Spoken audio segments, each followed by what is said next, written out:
Hello guys, welcome again sa ating channel sa Health Fund for Retirement. So for this video ay pag-uusapan natin ano nga ba ang mas maganda, stocks or ETFs. So first of all, ano nga ba ang stocks? So ang stocks ay pwede tayong bumili ng share sa every single company na pwede nating magustuhan. So ako, kung makita nyo ako dito sa aking portfolio, napakadami kong stocks na nabili. So meron akong Coin, Tesla, Disneyland, PayPal, Adobe, Palantir, AMD at lahat na. So kung makita nyo, at ang ETF naman ay meron ko ditong dalawa lamang, ang TQQQ at SMH. So ang SMH ay isa siyang types of, sabi nating group of stocks na meron nagmamanage like mutual fund. Kaya lang ang pagkakaiba ng ETF sa mutual fund, ang mutual fund ay hindi mo siya control. Hindi mo siya pwedeng ibenta kung kailan mo gusto. Unlike sa ETF, pwede kang bumili directly sa market at pwede mo siyang ibenta sa kung kailan mo siya gusto. So, mas mura na ang commission, mas maganda pa dahil you can able to sell or buy whenever you want sa ETFs. Unlike sa mutual fund, mataas na ang commission, mataas na ang percentage na kanilang hinihingi, but in the end, hindi rin sure kung babalik din ang iyong in-invest. Dahil sila ay nakadepende rin sa market condition. So, ang ETFs ay group of stocks. So, maraming types din ng ETF, like sa aking mga dalawang holdings, ang TQQQ, nautal na ako. So, tingnan natin ang kanilang mga top 10 holdings. Kung makikita natin dito, ang kanilang mga minamanage or ang kanilang mga company binibili ay Microsoft, Apple, Nvidia, Amazon, Meta Platforms, Broadcom, Alphabet, or Google, Tesla, Costco, at marami pang iba. So kung makikita nyo dito, ang sector allocation ng TQQ ETFs holding ay 24% ay almost nasa technology, ang 7% nasa customer service at healthcare, yan, industrial, basic materials, utilities, oil and gas. So yan, yun ang kanyang mga holdings. So parang well balanced dahil hindi lahat ay sa technology ang kanyang mga investment. So, nagustuhan ko to dahil kung makita niyo itong Microsoft, talagang kahit bata na nagsimula pa lang sa pag-aaral, alam ng Microsoft. Even Apple, which is yung ginagamit natin. Nvidia is isang chips company. Amazon, especially. Meta platforms, Facebook, alam na natin yan. And Google. So, this is ang magagandang company na hindi agad malulugi. So, they are reliable, reliable company at meron pang future growth.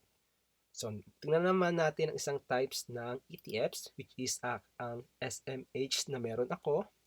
So, these types of ETFs ay nagpo-focus lamang sa mga semiconductor company. So, ano yung semiconductor company? For the sake sa mga katulad kong baguhan, ang mga semiconductor company ay sila yung gumagawa ng mga chips. So, ang mga chips, lahat ng meron tayong appliances, cellphone, computers, lahat-lahat, yan sa loob ng mga yan ay merong mga chips. So, tingnan natin ang top 10 holdings ng SMH ETFs. So, ang kanilang top 10 ay kung makita natin dito, nandito ang Nvidia, isa siyang semiconductor, Taiwan, Broadcom, lahat-lahat yan, Qualcomm, Enter. Lahat yan ay mga semiconductors company. Kung makita nyo ang sector allocation niya, nagpo-focus lamang siya mostly sa technology. So bakit ako bumili ng SMH? Dahil like what I said, itong mga company ito ay kailangan natin sa pang-araw-araw. So hindi man siya laging nakikita or hindi man siya laging napapansin, but lagi natin nagagamit everyday ang kanilang mga products. So, itong mga kampaning ito ay gumagawa ng chips para mas mapabilis yung ating pamumuhay without our knowing. So, napakalaga ang chips sa technology. So, kung naintindihan nyo to, kung naunawaan nyo kanilang pwedeng ibigay pa, So I do believe in the near future or in the future, mas mag-grow pa ang mga company ito. So some more information lang about ETF and stocks. So of course, ang ETF, hindi ka mabibigyan ng agad-agad ng malaking return dahil nga sila ay group of stocks, dahil nga naka-percentage. So hindi ganun kabilis ang growth. But it's quite stable.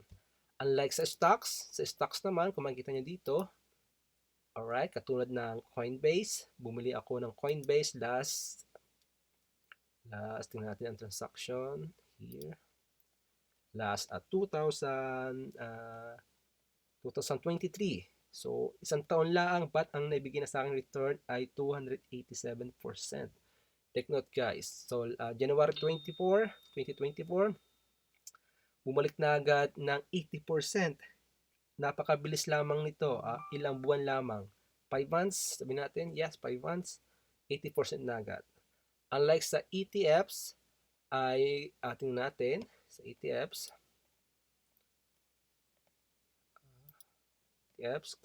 katulad ng TQQQ, bumili ako last 2022. So 2022, almost 2 years na, nabigyan ako ng 140, 149. Last April or last February, bumili ako ng 2024 year, pero negative return pa rin. 20 April, meron 7% return.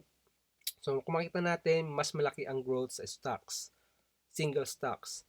But of course, pag mas mabilis ang growth sa single stocks, pwede ring mas mabilis bumaba.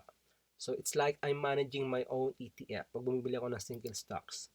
So kung makita nyo dito, yung mga first investment ko last 2021, kung makita nyo, napakabaksak. Dahil at that time, bumili lang ako ng stocks without knowing ano nga ba ang kanilang ginagawa.